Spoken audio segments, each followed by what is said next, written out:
This is the Palin Update on Sarah Radio. I'm Kevin Scholla. Inner cities and suburbia, I want them to understand that they too have great opportunity to get outdoors and be active and be energized and be inspired by the beauty that is America. Amazing America with Sarah Palin is going strong. Another week of incredible episodes in the books, and today we're happy to be joined by one of the men who's a real star on the show. Field host Jerry Carroll is here. Sarah Palin congratulates a national champion. Big news for Bristol. The governor weighs in on the latest curious move from the Obama administration. A brand new Commonwealth Common Sense with Susan Stimson is coming up. And just ahead, our latest edition of Steel Resolve with Sarah Steelman. First, Jerry Carroll, our special guest today. He is a farmer, a comedian, and a field host on Amazing America with Sarah Palin. Jerry Carroll, welcome, sir, to the Palin Update on Sarah Radio. How are you? Wow, that's pretty awesome. The Sarah Radio, man, it's boy, it gets better and better the more I do stuff. Well, for people who don't know, we have a farmer here from Willow Spring, North Carolina, and, a co-host with Sarah Palin. How did this happen? How crazy is that? You know, you're mending fences, you're moving your cows to your winter pasture, you get a call from your agent, your manager. Of course, not every farmer has a manager, but I get a call from my manager who goes, hey, Pilgrim Studios and Sportsman's Channel saw you on the Internet, on YouTube, and would like for you to do a show with Sarah Palin. And my first thought was, how much have you been drinking this morning? It's absolutely fantastic to the biggest thing, and everybody asks me when I do interviews, is what's the governor like? And I go, I had 21 shows to do in 3 months, and I didn't get a chance to meet the governor, and she's busy, I'm busy, but hopefully for next season I'll get to sit down with her and Todd and get to meet the family. That'd be awesome. Now, your background, you are a farmer and agricultural speaker as well as a funny man, as people can tell already, I'm sure, but you really bring that bumper crop of knowledge to the show when it comes to ag issues, right? Oh, yeah, that's last week. It's really funny. Last week I was in Morrison, Illinois for 400 cattle farmers for a Cattlemen's Association. I left there, flew to Minneapolis, drove to Fairmont, Minnesota for 300 hog farmers. So, man, if it's the heartland, if it's rural, it's the heartland, it's, blue collar, man, that's me. That's me up one side and down the other. I do 60, 70 shows for ag business or anything blue-collar related all over the heartland. I've already flown 50,000 miles this year, predominantly in the Midwest doing shows. And so, I can certainly, in the show, and I think it comes across, bring that, that good old boy, dare I say, redneck blue-collar experience there. Now, you will co-host a half dozen episodes. What types of things, you mentioned a couple, but what types of things and guests can we expect during your segments? I know that, one of them was with country music singer Craig Morgan, who is a true American hero. The gentleman was in the 101st and the 82nd Airborne. Matter of fact, his son was born not far from where I live down at Fort Bragg. I got to hang out with Craig one day, shoot weapons with him, shoot some guns with him, then go to the Grand Ole Opry and see him perform for his 5th anniversary at the Ryman. Then I got to hang out with Cowboy James Storm, Impact wrestler, and ride horses with him, and I hadn't rode horses in 20 years. So from what everybody says, that's an incredibly funny episode, seeing me on horseback and in wrestling tights, by the way. And then I was in College Station, Texas, for the Bradenton Fire Academy, where it's world renowned. It's called TEACS. It's a world-renowned fire training center. Matter of fact, the first responders in Boston had come and trained there a couple of weeks before the marathon bombing, and that really saved a lot of lives. And while I was there were a couple of crews from China, a crew from Brazil, 2 or 3 crews from New York, and I got to go in the engine room of a burning ship. It was pretty awesome. You got full gear on, and they're burning 300 gallons of jet fuel, and you're in the flames. Yeah, that's that kind of stuff. See, if anybody's wondering why they chose you, you're excited about jet fuel burning all around you. I mean, this is why they got you. You need a wild man. Hey, they look at me and they said, and you know what's really great about this show, Kevin, is the fact that it's true reality. Listen, this is one of the very first really television shows. I've done some pilots in the past, but this is the actual first television I've done. So when I met with the boys from Pilgrims who did, Pilgrim Studios actually did the shooting with the film crews, when I met with those guys, I turned to Jake Skelton, the executive producer, and I said, hey, look, I need some direction here. I need you, if you guys got some ideas. And they go, nope. We hired you to be you. And they would not tell me till we were wheels up at the hotel where we were going. Like they said that morning we were going to the Braden Fire Academy. They said, are you claustrophobic? No. Have you ever worn an SCBA? Yeah, self-contained breathing apparatus. Sure I have. I'm a farmer. I practice on those. And I've scuba diving. They go, are you scared of fire? I go, nope. They said, well, you're going to enjoy today. So, it was so hot inside that burning engine room, it melted the GoPro on the helmet. Well, see, this is good to hear, and I think that that's why they chose you, right? I mean, you're looking at some of these shows; they're billed as reality, like you said, but as you can tell, they script it out a little bit or whatnot. But here, they like your personality, they know how you're going to react, and they throw you into the fire, sometimes literally. Yeah, absolutely. Or like we were in Hagerstown, Maryland for Optech International, which trains SWAT teams, and so they just said, wear some clothing you don't mind getting torn up or getting paintballs on, and I'm like, okay. Now, the next morning, we go to Optech International. They go, oh, we're going to put you in full combat gear. You're going to do SWAT training. You're going to run a mile and 42-pound of gear in under 12 minutes. I go, yeah, I'm 55 years old. I'll get a cab on the backside. You don't know me. You know what that reminds me of? I got a credit card with me. But, actually, that was awesome, too. That was incredible training. I got to do entryways with a couple of guys, and then I got to be the bad guy at the end. So if you guys get to watch the show, you'll see me try to be a bad guy with 6 SWAT team members, and they don't play. They take their job serious.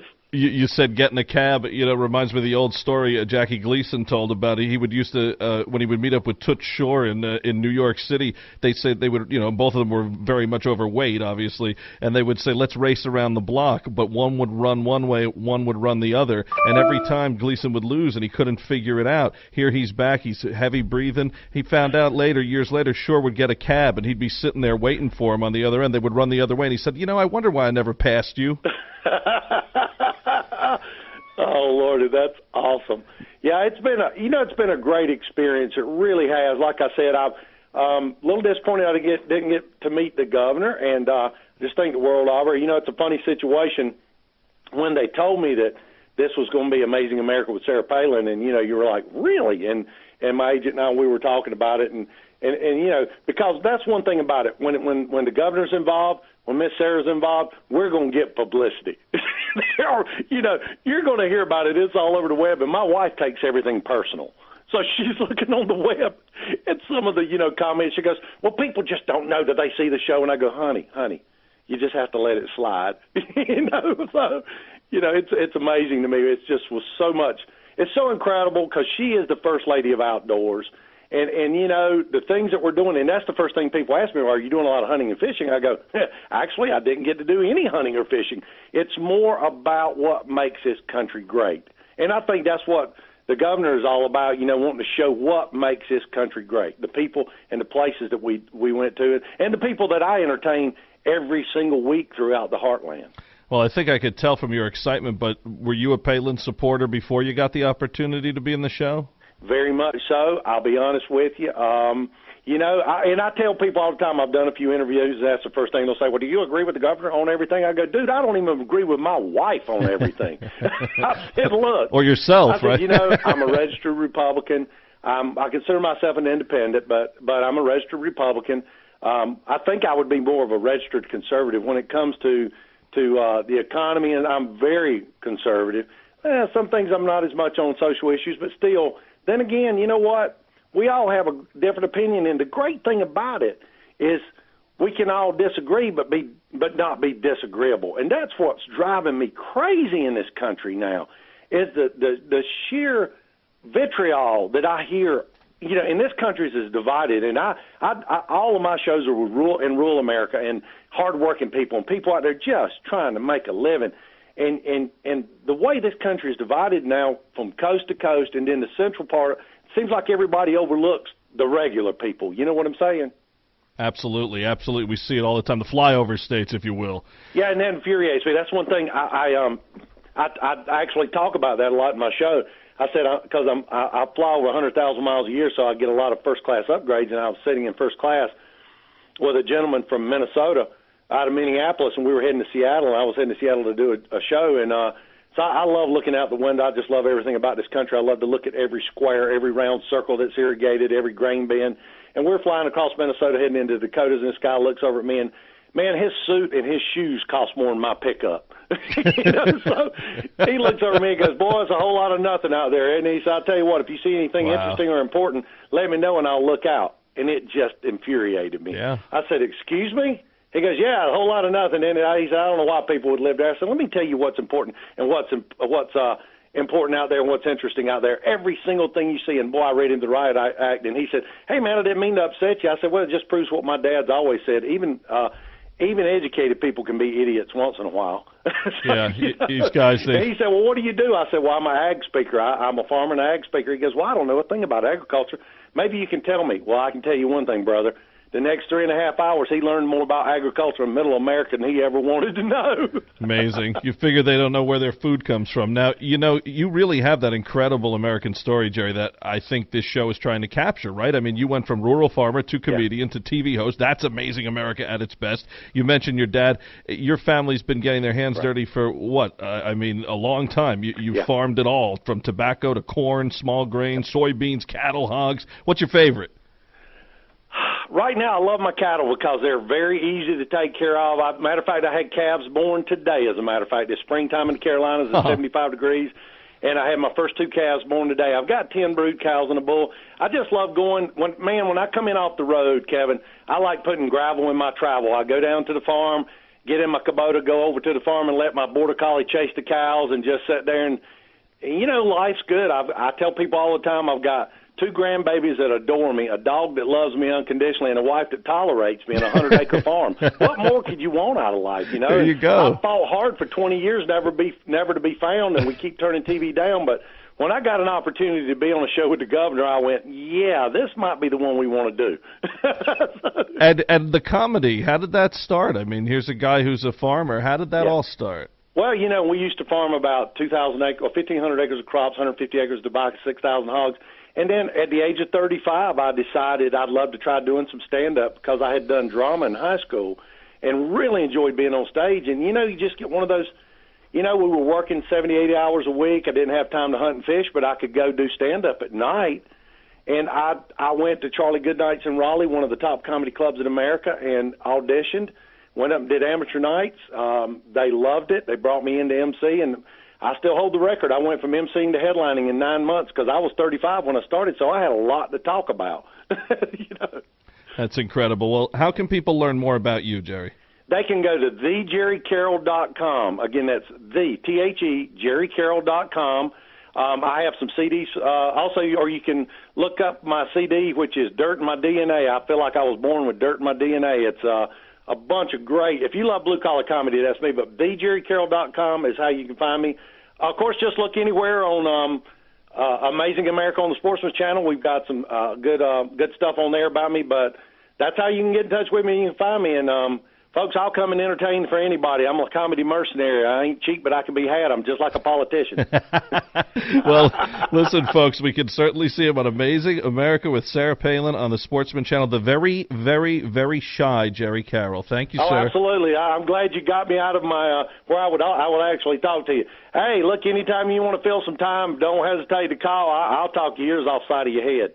Jerry, we're going to take you up on that. Jerry Carroll. For the latest on Jerry, visit thejerrycarroll.com, thejerrycarroll.com. A funny guy who's doing a great job on Amazing America with Sarah Palin on the Sportsman Channel. A clean sweep for Connecticut. The UConn men's team came out of nowhere to win the national title, and a day later the Huskies women's team followed suit. And Sarah Palin said, quote, congratulations to the amazing UConn women's basketball team for their title win last night.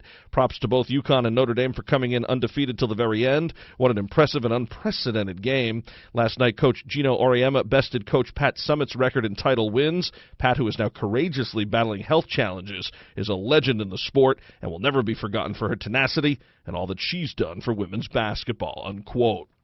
A milestone for Bristol Palin as she has graduated from Penrose Academy in Arizona. Her proud mom, Sarah Palin, said, quote, "We're happy for her to have finished this challenging, rewarding academy, and now she's ready to be licensed in all things skin, which is what she's always wanted to do. I'm a huge proponent of trade tech schools that teach real-world employable skills that reward work ethic and integrity. Smart, employable, debt-free Votech grads have good jobs available for them right out of school. Go for it, Votech grads. Get out there and work and change the world for the better," unquote. And more shenanigans in D.C. President Obama has appointed Sylvia Burwell to take over Obamacare.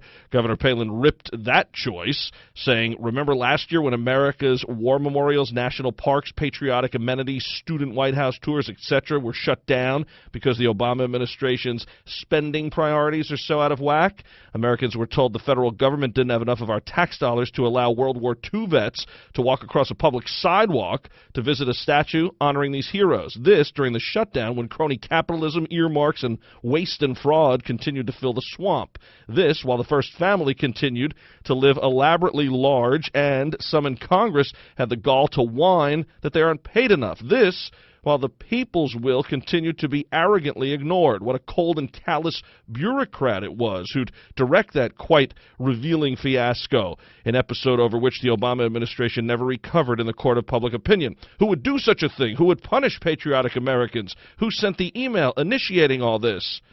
The political operative, Sylvia Burwell. It's Sylvia's stain on the ash heap of history, Palin said. And along with Sylvia's stain comes her disturbing punitive priorities as she takes over our health care coverage. Yeah, nothing can go wrong with that. You can't make this stuff up. To see any of the governor's posts in their entirety, visit Sarah Palin's Facebook page and follow her on Twitter at Sarah Palin USA. It's time for Commonwealth Common Sense with Susan Stimson and Kevin Scholla. Hello, Susan. How are you? Kevin, I'm great. Nice to be here. Great to have you. And, you know, we talk a lot about some of the things that we're disgruntled about here from elected officials and the direction the country is going in some ways because of those officials. But, you know, right now it's a time for hope. Easter week upon us, and I think that, you know, no matter how things are going, you always have that positive energy around this time of year especially.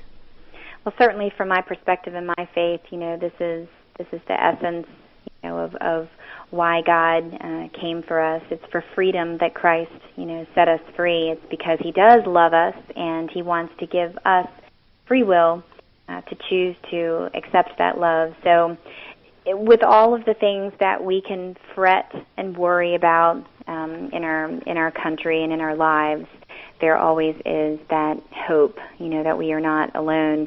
But it's also one of the things that is an encouragement to me to stay involved and, you know, to just, you know, be involved wherever I can, because it's that essence of freedom that I think is in each of us, you know, that desire to, you know, to be free to choose how we want to live our lives and how we want to raise our families. And one thing that has troubled me, I'm watching what's happening in government, and I know that when I was governing on the Board of Supervisors, it was important to us. We always said a prayer at the beginning of the meeting, and we didn't do it in a way that it was specific to any religion, but I always did find that it helped set the tone for the night. And I'm seeing in Maryland, unfortunately, our neighboring state, that they are working hard to ban prayer at public meetings, and I just think that's such a mistake to do that.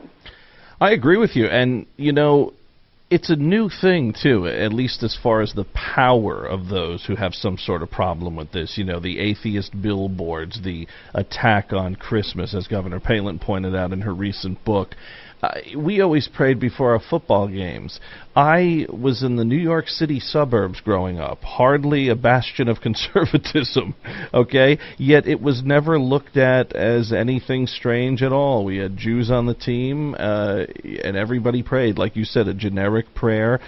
Take it for what you want to take it for.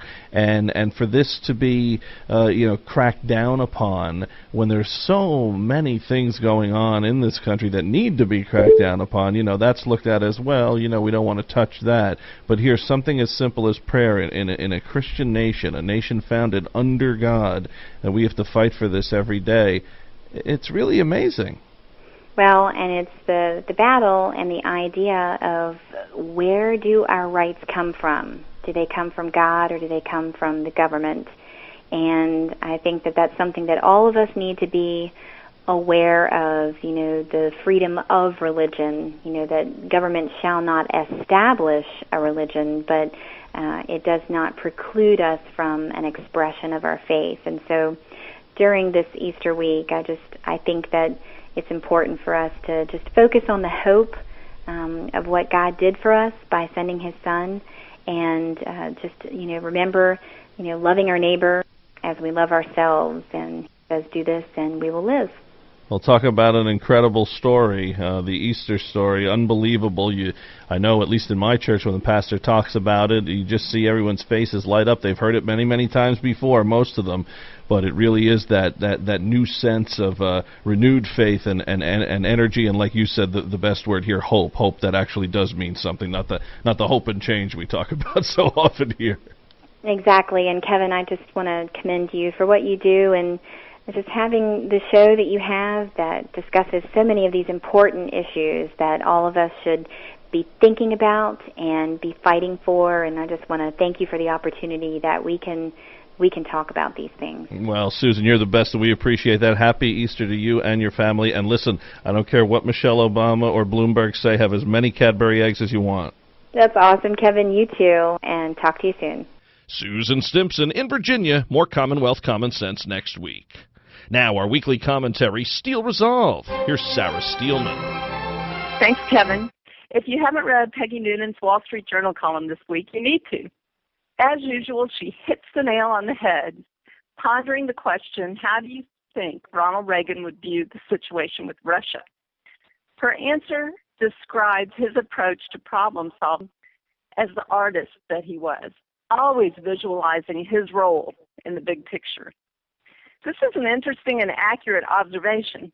She discussed how he wouldn't be thinking about sanctions, but the overall context of Putin and Russia and where he's going. That big picture thinking is lacking in almost every political leader today, but particularly with Obama and members of his administration. Obama thinks small in all his policy decisions.